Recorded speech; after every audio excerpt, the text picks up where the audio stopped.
Good morning dears. Hindi के 20 प्रश्नों की श्रृंखला का ये चौथा वीडियो है। इस वीडियो का मकसद ये है कि हम लोग रेगुलर 20 प्रश्न अगर करते हैं तो 10 से 12 चैप्टर्स प्रतिदिन हम लोग रिवाइज कर रहे हैं और चीज़ें कॉन्सेप्चुअल तरीके से दिमाग में फीड हो रही हैं। ठीक है, तो बहुत ईमानदारी से इन प्रश्नों को हल किया करें। चलिए आज का पहला प्रश्न शुरू करते हैं। आज के पहले प्रश्न से पहले कल का जो अंतिम सवाल हमने आपसे पूछा हुआ था, अघोष वर्ण कौन सा है इसमें से, अ ज ह स। तो बहुत लोगों ने उत्तर किया था, सही उत्तर किया था। यहाँ पे हम आपको बताते हैं अ ज ह स में से अघोष वर्ण जो है वो हो जाता है यहाँ पे ह। जिसने भी उत्तर सी किया है बिल्कुल सही किया है। देखिए अघोष वर्ण का मतलब क्या होता है, ऐसे वर्ण जिनका उच्चारण करते समय स्वर तंत्रियों में कंपन होता है उन्हें सघोष कहते हैं, और जिनमें नहीं होता है उसे हम अघोष कहते हैं। अब ये तो डेफिनेशन अलग बात हो गई, छोड़ दीजिए। अघोष वर्ण और सघोष वर्ण क्या होते हैं, इसको कहते हैं घोषत्व के आधार पर स्वर कितने होते हैं। तो घोषत्व के आधार पर होते हैं स्वर दो, कौन कौन से, सघोष और अघोष। एक हो जाता है अघोष और एक हो जाता है सघोष, ठीक है ना। तो जो अघोष होता है वो किसी भी वर्ग का प्रथम और द्वितीय अक्षर, प्रथम और द्वितीय मतलब क वर्ग में क ख, च वर्ग में च छ, ट वर्ग में ट ठ, प वर्ग में प फ, त वर्ग में त थ, ठीक है ये। और इसके अलावा ये पहला दूसरा वर्ण हो गया, और इसके अलावा य र ल व ह, य र ल व और ह ये होते हैं अघोष व्यंजन, ठीक है, अघोष होते हैं। तो पहला दूसरा जब अघोष है तो तीसरा चौथा और पांचवा ये कौन सा हो जाता है, सघोष। यानी क वर्ग में ग घ अंग, च वर्ग में ज झ इं, ऐसे क्या हो जाता है, वो सघोष हो जाता है। और श ख स ह, श ख स सॉरी श ख स जो होते हैं वो हो जाते हैं सघोष। और जितने भी स्वर हैं वो भी सारे के सारे क्या होते हैं, सघोष ही होते हैं। आई होप समझ गए होंगे। अगली बात करते हैं, एक ही समय में वर्तमान, इसके लिए एक शब्द क्या है, आजीवन, शाश्वत, समसामयिक या समानुकूल। यदि आपने चुना ऑप्शन नंबर सी समसामयिक, बिल्कुल सही बात है। वर्तमान में जब एक ही समय की अगर बात कर हो रही होती है तो उसको हम समसामयिक बोलते हैं। जैसे बोलते हैं ना करंट अफेयर्स, ठीक है ना, तो वो होता है समसामयिक। अब कुछ लोग कंफ्यूज होंगे समानुकूल में, तो ध्यान समझिएगा। समानुकूल का अर्थ होता है समान अनुकूल, एक दूसरे के अनुकूल जब होते हैं तो वो समानुकूल कहलाता है। शाश्वत का क्या अर्थ होता है, जो वस्तु या जो व्यक्ति हमेशा के लिए रहे, जो चीज़ हमेशा रहे, क्षणभंगुर ना हो, उसे हम शाश्वत कहते हैं। जो हमेशा से है और हमेशा रहेगा उसे हम शाश्वत कहते हैं। आजीवन का मतलब जीवन पर्यंत, ठीक है ना। अगला प्रश्न, पार्थिव, इसका मतलब क्या होता है, जिसका संबंध मनुष्यों से है, जिसका संबंध प्रथा से है, जिसका संबंध ईश्वर से है, या फिर जिसका संबंध पृथ्वी से है। तो बिल्कुल सीधा सा जवाब है इसमें, जिसका संबंध पृथ्वी से होता है उसको हम पार्थिव कहते हैं। अनेक शब्दों के लिए एक शब्द, प्रैक्टिस लगातार करते रहें। उद्धत का विलोम शब्द क्या है, सौख्य, विनीत, उत्तम, कोमल। यदि आपने चुना ऑप्शन नंबर बी विनीत, तो बिल्कुल सही जवाब है। उद्धत का विलोम होता है विनीत। उद्धत का मतलब होता है अशांत व्यक्ति, उदंड व्यक्ति, है ना। विनीत का मतलब बिल्कुल शांत व्यक्ति, जो है कि धीर वीर गंभीर जो है व्यक्ति होता है उसे विनीत कहते हैं। और उदंड टाइप के जो लोग होते हैं उनको हम उद्धत कहते हैं। अरे सौख्य क्या होता है भाई, सौख्य का मतलब होता है जैसे आप कहते हैं उदार से उदारता बना हुआ है ना, इनकी उदारता बड़ी अच्छा है, बड़ी अच्छी है। तो उसी प्रकार से सुख, सुख से सुखता, उसी सुखता का ही एक रूप होता है सौख्य, है ना। सुख से ही सौख्य बना हुआ है, ठीक है। उत्तम का मतलब जानते हैं, अच्छा। कोमल का मतलब आप जानते ही हैं। अगला प्रश्न, घर का पर्यायवाची शब्द कौन सा है, विहार, इला, आश्रम, गेह। यदि आपने चुना ऑप्शन नंबर डी गेह, तो बिल्कुल सही जवाब है। घर का पर्यायवाची होता है गेह होता है, भवन होता है, गृह होता है, आलय होता है। तो ये सारे के सारे क्या होते हैं, घर के पर्यायवाची होते हैं। जबकि और देखते हैं विहार का मतलब होता है कहीं पे जो है कि भ्रमण करते हैं उसको विहार कहते हैं। आश्रम का मतलब जानते हैं। इला का मतलब क्या होता है, इला पृथ्वी की पर्यायवाची है, ध्यान रखिएगा। इला किसकी है, धरा, धरित्री, धरती, इला, ये सब पृथ्वी के पर्यायवाची हैं। अगला प्रश्न, विपरीतार्थक शब्द सुनिए, शोषक का क्या होगा? शोषित, पोषक, पोषक, शोषण। चलिए, यदि आपने चुना ऑप्शन नंबर बी पोषक, तो बिल्कुल सही जवाब है शोषक का पोषक। शोषक का मतलब जो शोषण करता हो, पोषक का मतलब जो पोषण करता हो। ठीक है, हमारा किसी ने शोषण किया और हमारा किसी ने पोषण किया, दोनों अलग अलग बातें हैं, विपरीत बातें हैं, तो हम कहेंगे शोषक का पोषक। यहीं पे अगर शोषण पूछे होते तो उसका पोषण हो जाता। शोषक का पोषक, शोषण का पोषक पोषण, और शोषित होता तो वो पोषित हो जाता, है ना, शोषित तो पोषित। तो जैसा यहाँ पे संज्ञा रहेगा तो संज्ञा, यहाँ पे विशेषण रहेगा विशेषण, यहाँ पे क्रिया विशेषण रहेगा तो क्रिया विशेषण, इस तरीके से कार्य होता है। अगला प्रश्न, कहावत शब्द में प्रयुक्त प्रत्यय कौन सा है? हावत, वत, कह, आवत। यदि आपने चुना ऑप्शन नंबर डी तो बिल्कुल सही जवाब है। कहावत शब्द में प्रत्यय जो है वो आवत लगा हुआ है। अब कंफर्म करते हैं इस बात को, ध्यान समझिएगा। प्रत्यय होते हैं हमारे पास दो, कितने होते हैं? दो। एक होता है कृत और एक होता है तद्धित। ठीक है, कृत का मतलब जो क्रिया में लगता है उसे कृत प्रत्यय, जिसमें संज्ञा सर्वनाम विशेषण में लगता है उसे हम तद्धित प्रत्यय कहते हैं। अब यहाँ पे क्या है, जब भी प्रत्यय अवसर की बात करी जाए तो हमेशा मूल शब्द खोजिए, और मूल शब्द इसमें है कह। ये क्या है? कह, कह मतलब कहना, और ये है क्रिया। क्रिया में हम आवत जब जोड़ते हैं, क्रिया में आवत जोड़ते हैं तो ये कहावत हो जाता है, और ये कृदंत है। क्रिया में जब प्रत्यय लग करके बनता है कृत प्रत्यय, कृत प्रत्यय लगा, और कृत प्रत्यय जब लगा तो इसे हम, जब शब्द बनता है तो उसे हम कृदंत कहते हैं। ठीक है, कह था ना, आवत। ठीक है, तो प्रत्यय याद रखिएगा, प्रत्यय कितने होते हैं? दो प्रत्यय होते हैं। अगला प्रश्न, उस कवित्री की कविताएं बहुत पसंद की गई। अब देखिए, कवित्री में अंडरलाइन किया गया, इसका मतलब इसकी वर्तनी, सही वर्तनी पूछ रहे हैं, वो वर्तनी गलत है। तो चारों ऑप्शंस में से बताएं कौन सही होगा। यदि आपने चुना ऑप्शन नंबर डी कवित्री, ये मतलब कि एकदम पैटर्निक सवाल हो गया है कि आपको एक परीक्षा छोड़ दूसरी परीक्षा में पूछना ही पूछना इनको है, तो ये कवित्री ध्यान रखिएगा, बहुत ही ज़्यादा इंपॉर्टेंट सवाल है ये। कवित्री बार बार आपसे पूछा आता है, इसकी वर्तनी कव, या पे छोटी की मतलब, त्र पे बड़ी की मतलब, यही होता है कवित्री की वर्तनी। अगला प्रश्न, प्रधानमंत्री के भाषण की श्रुतलिपि उसने उसी समय ले ली।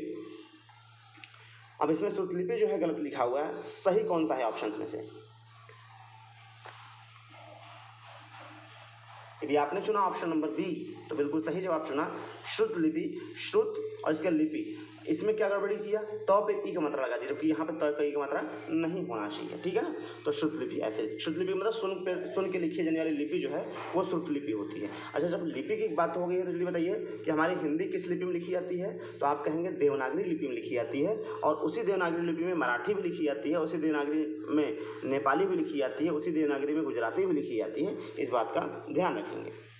अगला प्रश्न, मुंह की खाना, इसका अर्थ क्या है? मुहावरा है, भोजन खा लेना, भाग जाना, हार जाना, या गिर पड़ना। यदि आपने चुना ऑप्शन नंबर सी हार जाना तो बिल्कुल सही जवाब है। मुंह की खाना का मतलब होता है हार जाना। कहते नहीं भैया मुंह के पाए और निकल लिए। ठीक है, तो जब हार गए तो क्या हो गया? निकल लिए। अगला प्रश्न, भग्गू सेठ तो बहुत ही दुष्चरित्र व्यक्ति है ना, तो ये दुष्चरित्र की भी वर्तनी गलत है, इस वर्तनी को आपको सही करना है। चारों ऑप्शन में से बताएं। यदि आपने चुना ऑप्शन नंबर ए तो बिल्कुल सही जवाब है। अब आपको लग रहा होगा कि अरे ये प्रश्न और ये उत्तर दोनों तो समान लग रहा है, लेकिन नहीं, थोड़ा सा अंतर आप देखिएगा। इस दुष्चरित्र में बड़ा ऊ का मात्रा लगा हुआ है और यहाँ छोटी ऊ की मात्रा लगी हुई है ना, तो बड़ा ऊ नहीं, दुह। दुह जब उपसर्ग लग जाता है तो उसमें छोटी ई की मात्रा होती है, बड़ी ऊ की मात्रा नहीं होती, तो दुष्चरित्र हो जाता है। आपसे शमशान पूछा आता है, आपसे बहुव्रीहि पूछा जाता है, ये वह होता है बहु, और ये वह होता है बड़ी ई की मात्रा, ह पे छोटी की मात्रा। बहुत अच्छे से ध्यान रखिएगा। उज्ज्वल में दो ठो आधा ज रहेगा, व रहेगा, फिर व ल रहेगा, और आप कहेंगे ये हो जाता है उज्ज्वल, है ना। किंग कर्तव्य विमूढ़, किंग कर्तव्य और इसके बाद विमूढ़, ठीक है ना, किंग कर्तव्य विमूढ़। ठीक है, तो इन सब की वर्तनी ध्यान रखिएगा। अगला प्रश्न, ढपोर शंख, इसका मतलब क्या होता है? विशेष तरह का शंख होता है, बेसिर पैर की बात करने वाला, या बहुत बड़ी गिनती होती है, या फिर भारतीय शंख जो होता है उसे ढपोर शंख कहते हैं। यदि आपने चुना ऑप्शन नंबर बी, बेसिर पैर की बात करने वाला इंसान को हम ढपोर शंख कहते हैं।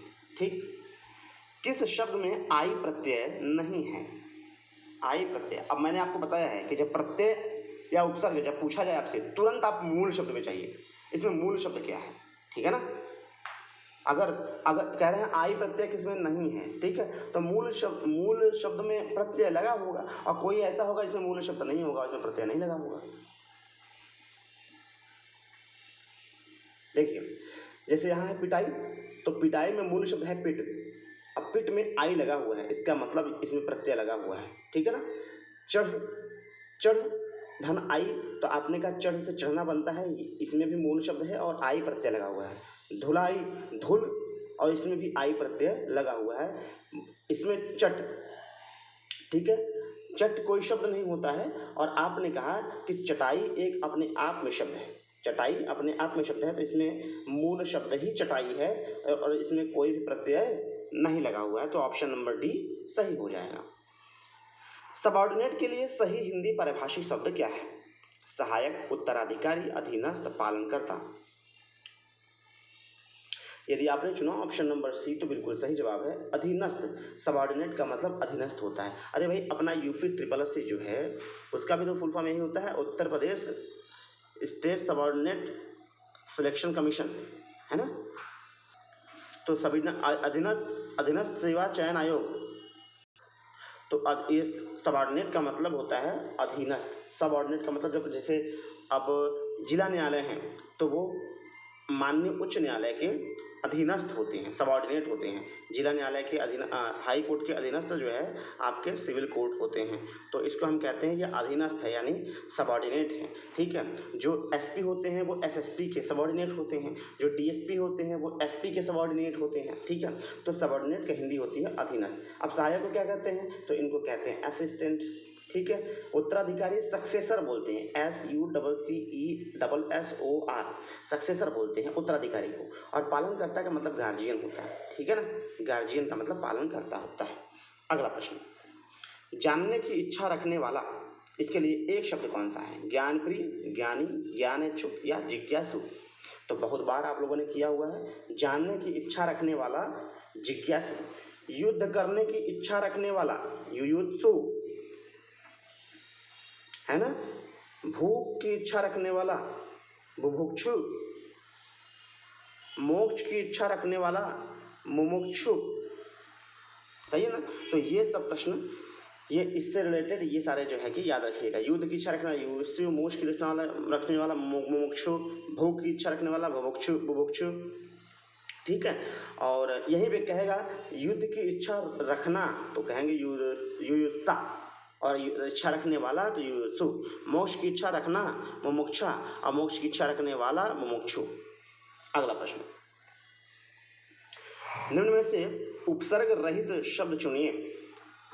अब फिर मैंने बताया आपको उपसर्ग प्रत्यय जब भी आपसे पूछा जाए तुरंत मूल शब्द पे जाइए। इसमें मूल शब्द के पहले उपसर्ग लगा है कि नहीं लगा है, इसमें मूल शब्द रहेगा तभी लगता है। जैसे निर्बल में देखिए, निर्बल में बल मूल शब्द है, उसमें नीर लगा हुआ है।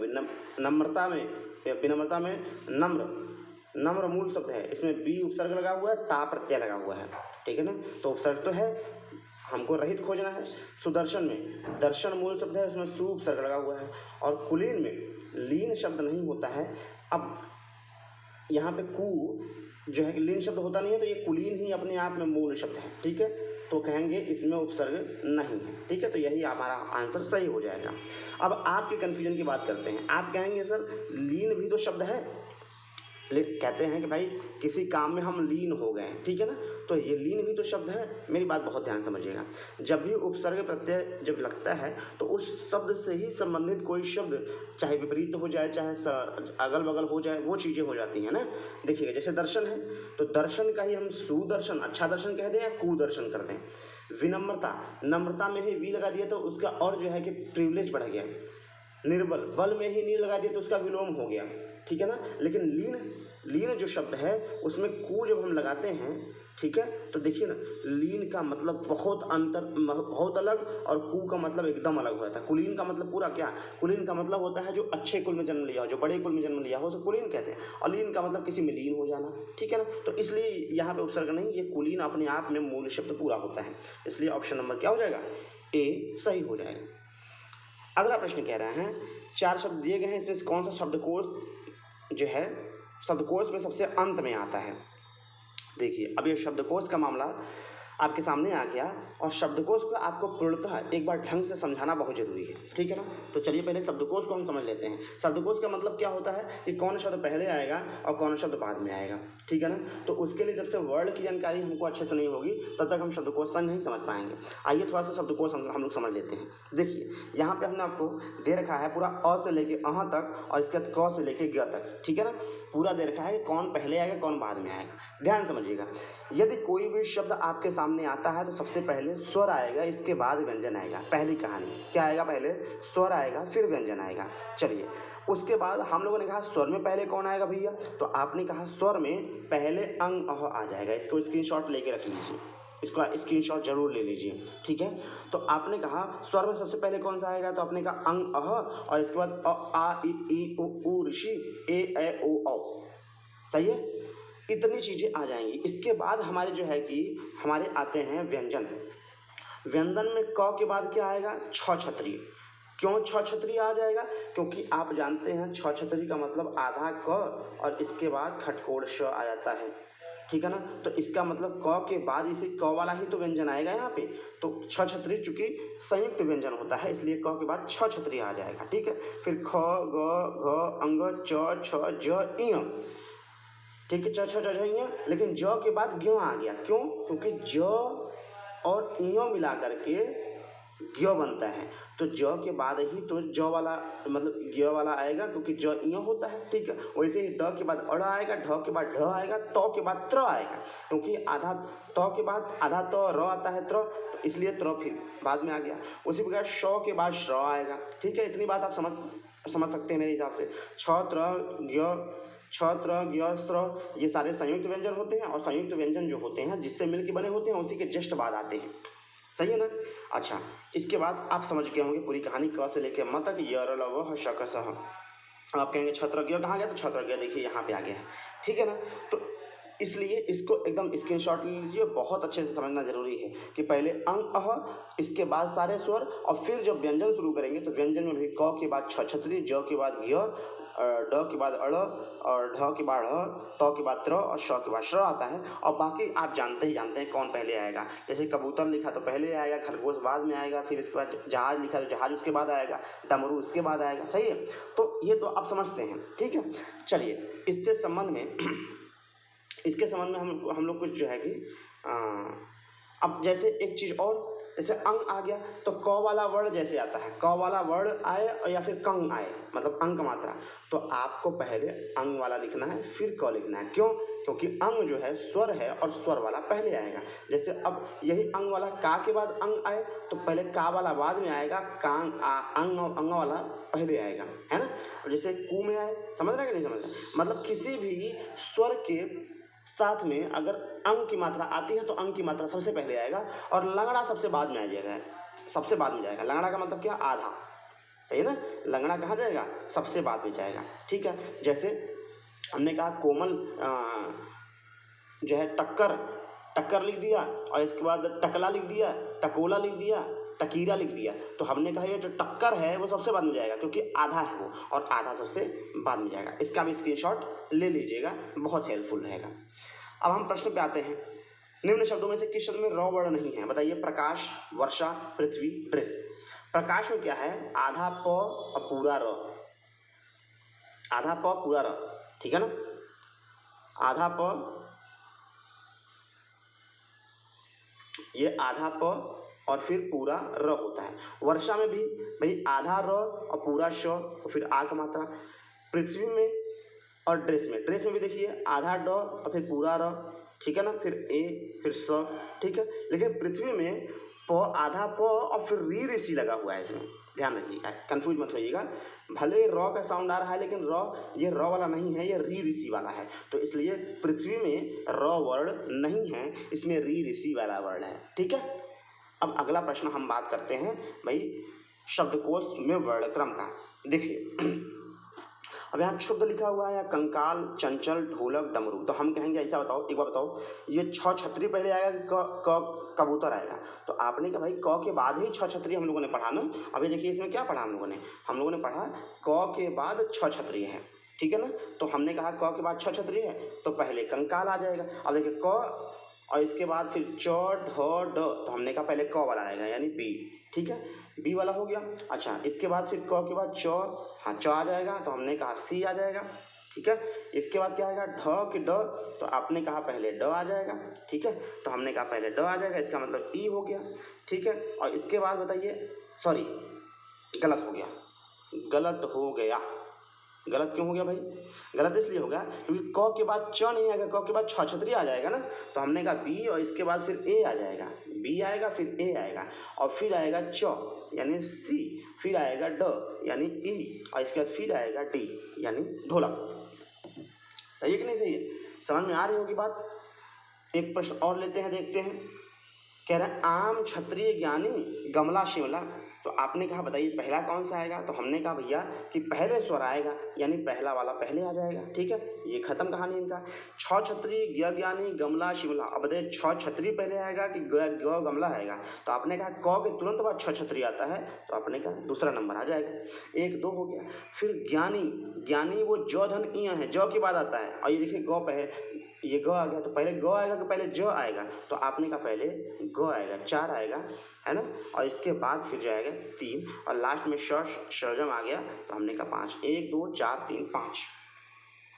सही है। ज्ञानी को ध्यान समझिएगा, इसके कॉन्सेप्ट को, छ छतरी कॉन्सेप्ट को बहुत ध्यान समझिए। छ छतरी का मतलब होता है क के बाद छ छतरी तुरंत आता है, ठीक है। तो इसके बाद ज्ञानी ज के तुरंत बाद आता है, इसीलिए पहला आम हो गया और दूसरा हम लोगों ने क्षत्रिय किया। क्यों? क्योंकि जो है कि क के बाद छ आता है, ठीक है। फिर ग गमला आ जाएगा, ठीक है, फिर ग गमला आ जाएगा और फिर ज जहाज आ जाएगा क्योंकि ज के बाद ग आता है और फिर श आ जाएगा, ठीक है ना। एक प्रश्न और लेते हैं। कांचा, नहर, जिज्ञासा, झंझट, इश्क। तो आपने कहा सबसे पहले स्वर आएगा, तो हमने कहा ई वाला ले। इसके बाद क्या क न ज झ। तो बताइए पहले कौन सा आएगा? तो आपने कहा पहले तो क वाला ही आएगा, तो आपने कहा क। अब देखिए अगर क यहाँ पे है और एक ऑप्शन मैं और दे देता हूँ, एफ दे देता हूँ, मैंने कहा काम, ठीक है। अब पहले काम आएगा कि पहले कांचा आएगा? पहले आप बताइए क्या आएगा? इसको हम मिटाते हैं, ठीक है। हाँ अब बताइए क्या आएगा? पहले कांचा आएगा कि पहले काम आएगा? तो आपको अभी हमने बताया कि आ के पहले आ ये भी है और आ ये भी है, लेकिन अंक की मात्रा लगी है ना, तो सबसे पहले अंक की मात्रा आएगी, पहले ए आएगा, ठीक है। इसके बाद एफ आएगा, ठीक है। ए आएगा फिर एफ आएगा और फिर हम देखते हैं न पहले आएगा कि ज आएगा कि झ आएगा, ठीक है। अच्छा इसके पहले तो पहले ई आ जाएगा ना, पहले तो ई आ जाएगा क्योंकि इश्क ई लगा हुआ है और ये स्वर है, तो पहले ई आ गया और फिर इसका क वाला दोनों में से देख लेंगे कौन आएगा। तो पहले कहेंगे ए आएगा फिर एफ आएगा, ठीक है। ई ए एफ हो गया, ठीक है। अब बचता है न ज झ। तो आपने कहा पहले कौन आएगा भाई? पहले ज वाला आएगा ना, तो हमने कहा पहले ज। अब ज के पहले स्वर लगा है तो इसकी चिंता ना करिए आप, ठीक है। तो हमने कहा पहले ज सी, इसके बाद कौन सा आएगा भाई? झ यानी डी और इसके बाद न यानी बी। ये हो जाएगा पूरा का पूरा आपका सीक्वेंस, ठीक है।